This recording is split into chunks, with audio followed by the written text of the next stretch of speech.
Advent, Week 2, Friday. A reading from the treatise of Saint Irenaeus against the heresies on Eve and Mary. The Lord came in a visible way into His own domain. His own creation sustained Him, that creation which He Himself sustains. By His obedience shown on one tree, He retraced the disobedience which had been shown through another.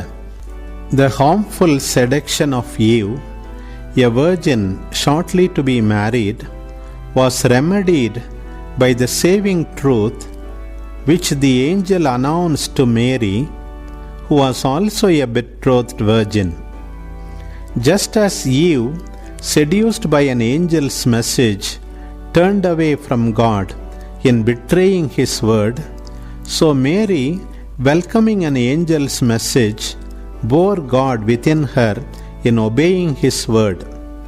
Eve had been led to disobey God, but Mary consented to obey Him, and so the Virgin Mary became the advocate of the Virgin Eve.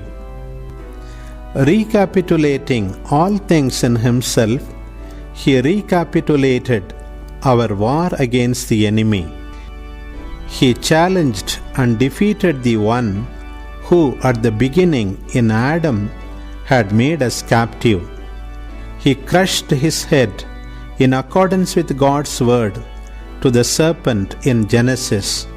I will put enmity between you and the woman, and between your offspring and her offspring.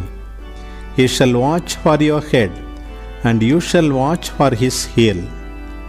From that time, he who was to be born of the woman, the virgin, in the likeness of Adam, was announced as watching for the head of the serpent.